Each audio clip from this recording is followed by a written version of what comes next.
กินนี่ตามเราจะมา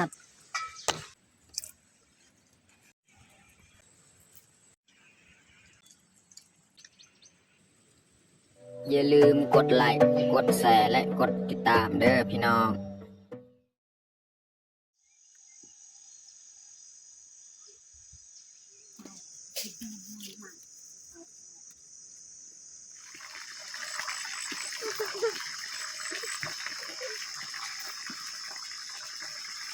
ว้าว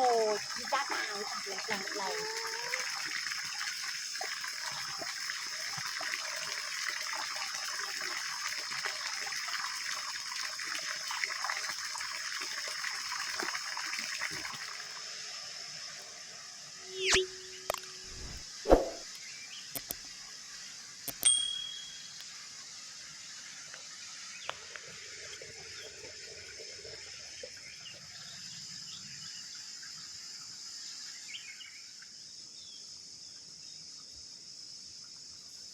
ครับสบายดีแล้วก็สวัสดีเบิร์ดสู่ผู้สู่คนเนาะยินดีต้อนรับเขาสู่ซองเบายืงวันนี้ก็พาลูกพาเมียเขาให้คือเก่าเนาะ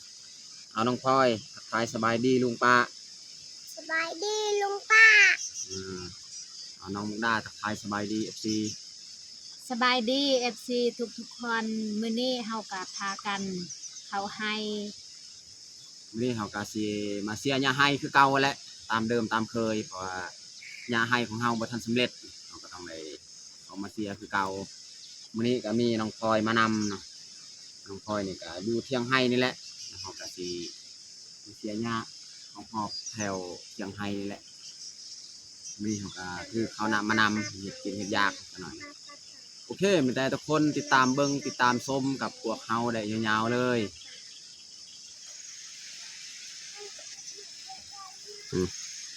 แดดก็เริ่มซองมาแล้วพี่น้องเนาะ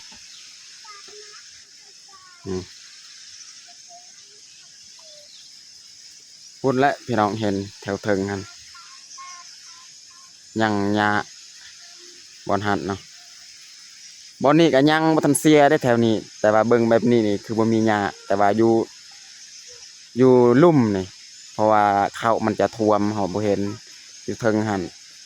เฮาเห็นแต่ว่าแถวนี้ก็ยังบ่ทันได้เสียนี่ตอนนี้เฮาก็สิเริ่มออกเลยเนาะ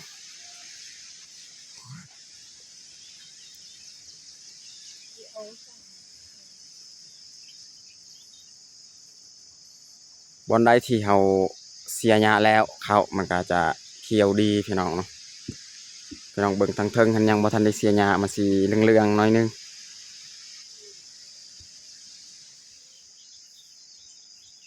บอนนี้แหละเฮาเริ่มเฮ็ด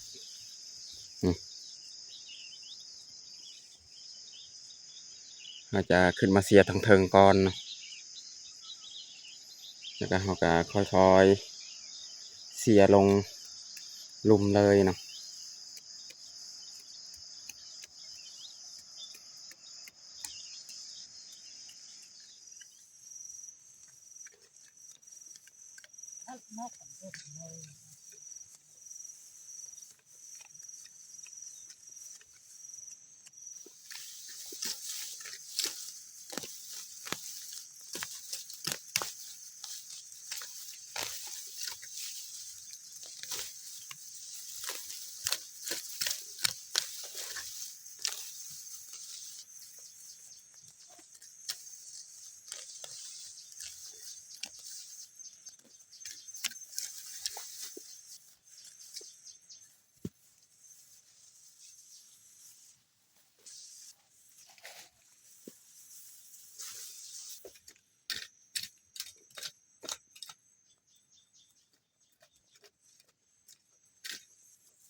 ตอนนี้ก็ฮอดเที่ยงแล้วไม่แต่เฮาจะไปเฮ็ดอาหารส่วนเบายึงนี่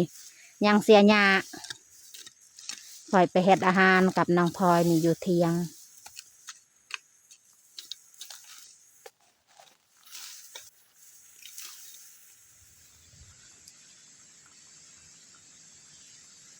ตอนนี้เฮาสิมาดังไฟแล้วก็มาเฮ็ดอาหารส่วนเบายึงนี่ยังเสียหญ้าเพราะว่ามื้อนี้นี่ค่อยเมื่อยก็เลยค่อยมาเฮ็ดอาหาร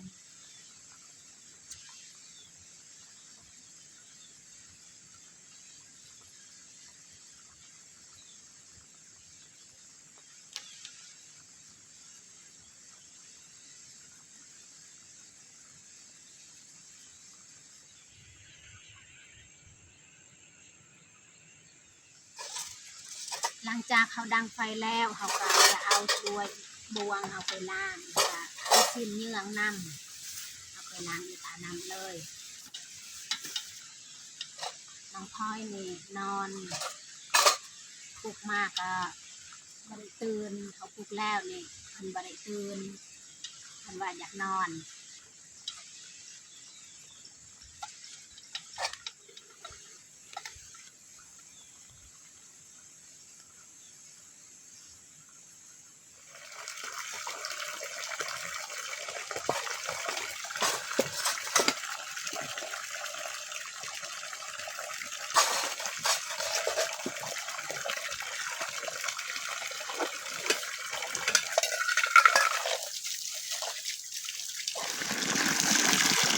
เขาจะเอาชิ้นเยื่องนี่เขา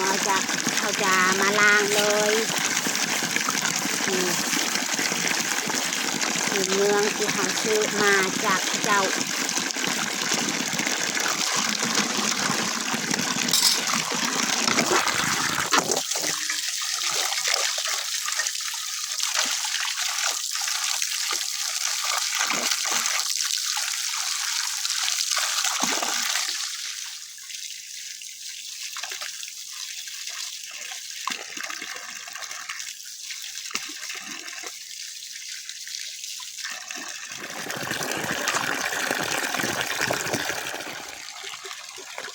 เขาล้างกล้วยเมาะก็สำเร็จแล้วแต่เขาจะไปแค่อยู่เพียงไฮเลย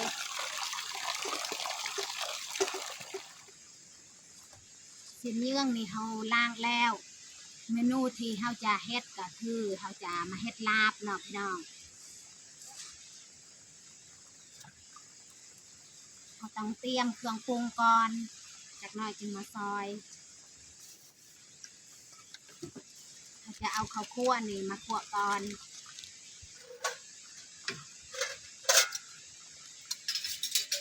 วิธีเฮ็ดลาบแบบสไตล์บ้านๆเนาะสไตล์บ้านนอกบ้านนาก็เป็นจังซี่แหละเขาจะเอาข้าวคั่วนี่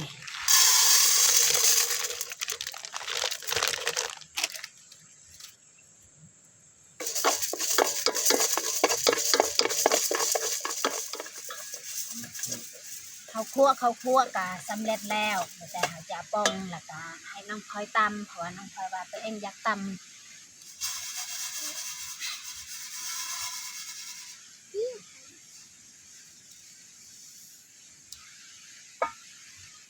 เอาตำเลยน้องพลอยก็ลุกแล้วแต่นอน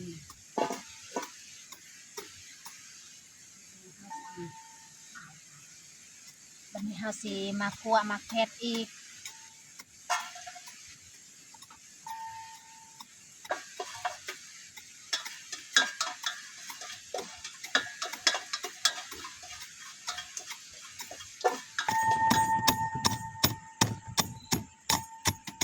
นี่น้องพลอยนี่กำลังตำข้าวคั่วตำเลยน้องพลอยว่าตัวเองอยากตำข่อยก็เลยให้เพิ่นตำเลยข่อยสีคั่วหมักเผ็ดนี่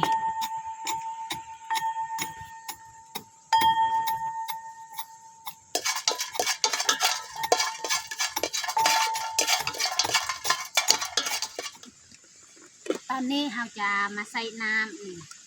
เหมาะเลยเพราะว่า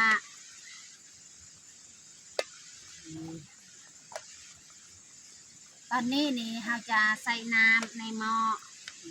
เพราะว่าบางกี้นี่เราคิดว่าเราสิซอยแล้วก็มาคั่วแต่ว่าตอนนี้เราเปลี่ยนใจเราจะมาต้ม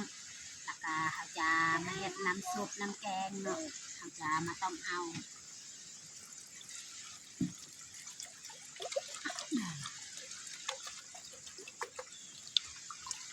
ที่เฮ็ดอยู่บ้านเฮาลาบกับเป็นจังซี่นี่แหละเพราะว่าเราจะต้มเอา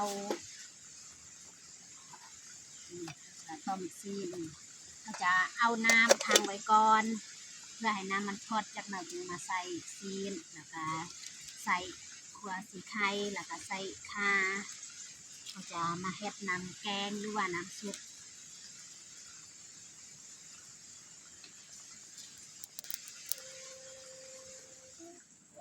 หลังจากเขาตำเขาขัวแล้วเขาจะมาตำมักเผ็ด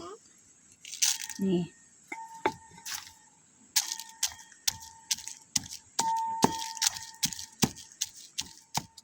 เขาสิมาซอยคา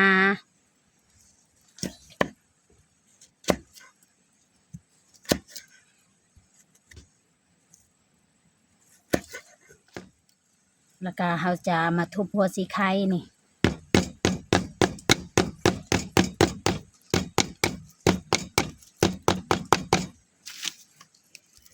นี่แหละซีนที่เราจะมาต้มนี่เราจะซื้อโลนึงจากข้าเจ้าเพราะว่าข้าเจ้าในขายซีนเยืองโอเคน้ำก็พดแล้วเนาะวันนี้เราจะเอาหัวสีไข่นี่ลงเราจะเอาคาใส่เลยแล้วก็เอาซีนนี่มาต้มไว้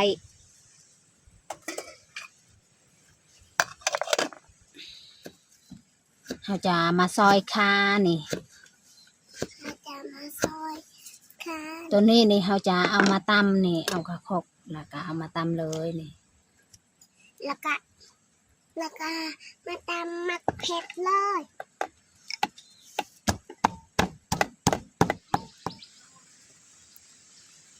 ตอนนี้เราจะมาซอยเครื่องหอมเนาะเราจะมาซอยหอมเปรย์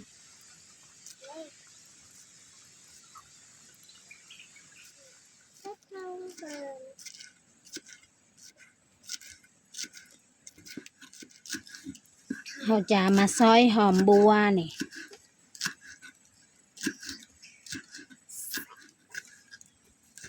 ซอยมักพริกซอยผักเทียม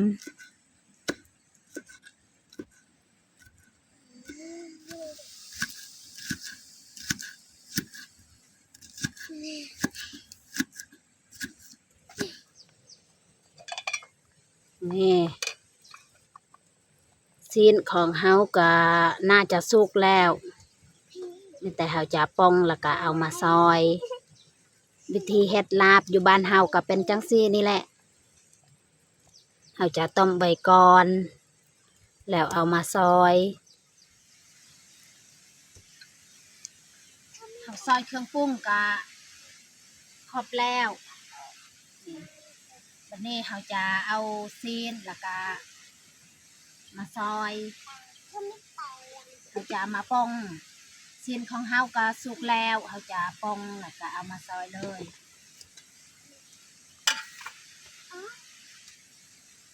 ไม่เคยทำแบบนี้ นี่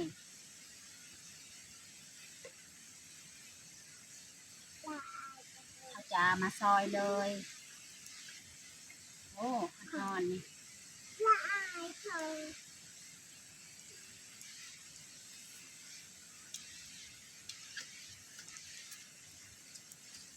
นี่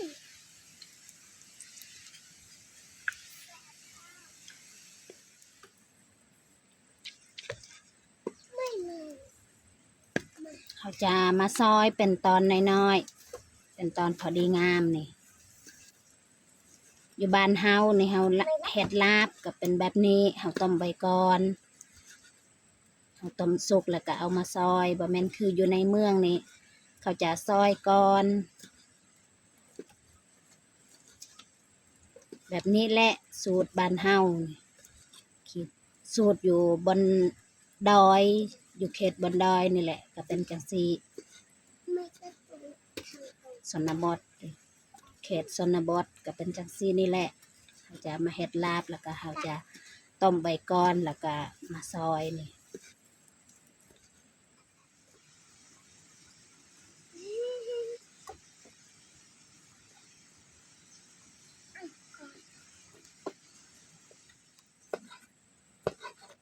สำเร็จนะการซอยซีนที่เขาจะมาเฮ็ดลาบนี่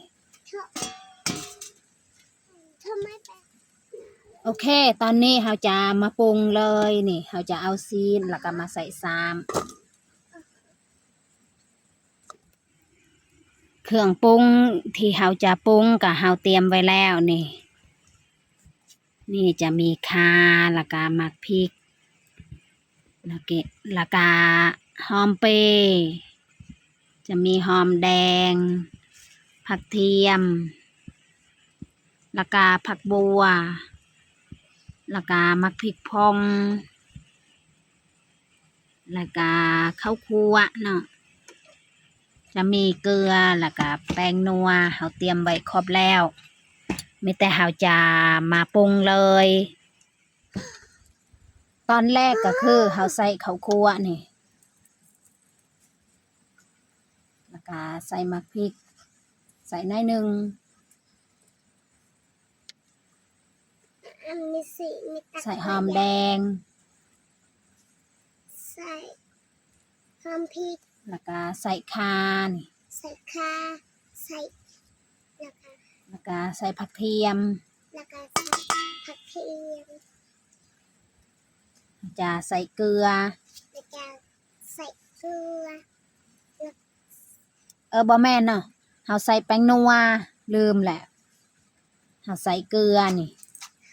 ใส่เกลือ การปลากันเว้าการลงลืมมีแต่เราจะมาคนเลย เหมือน ถ้ามันแค้นกาจักหน่อยเราใส่น้ ทำผล ำแล้วก็ใส่หอมบัว แล้วก็ใส่หอมบัว เอ้ใส่หอมสะระเนนี่หอมเป้นะบ่แม่นหอมสะระเนลืมเว้า ทำแป้งแล้วก็ หมักพริก หมักพริก หมักพริกที่เฮาซอยนี่แหละใส่หอมสะระเนนี่ นี่ เรียบร้อยแล้ว ใส่ เอาปรุง สันแลง เราจะมาผสมให้มันเข้ากัน อยู่หนัวต่อจิตใจหลบบ้าบ้า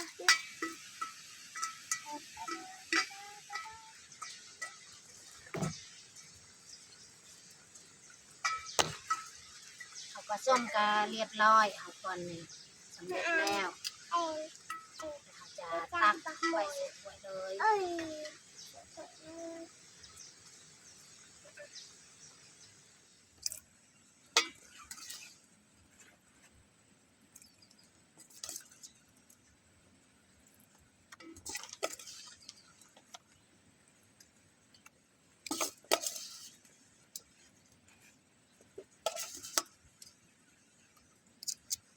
นี่ถือว่าสำเร็จและการเฮ็ดลาบ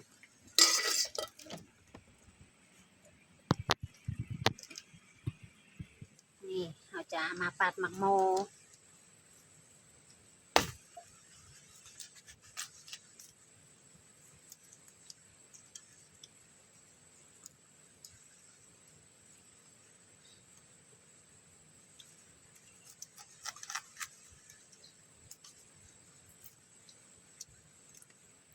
เขาจัดผักเข้าก็สำเร็จแล้ว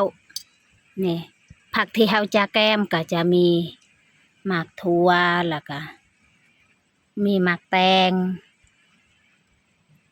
มีหอมสะระเนเนาะแล้วก็จะมีน้ำซุปน้ำแกงนะบ่แม่นน้ำซุปจะมีลาบนี่ อาหารของเฮาก็เบิดเพียงเท่านี้แหละมีแต่เฮาจะลงมือกินข้าวเลย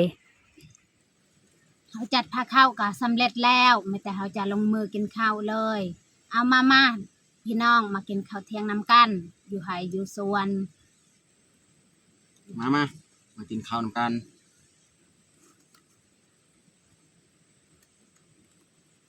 จ้ะ อืม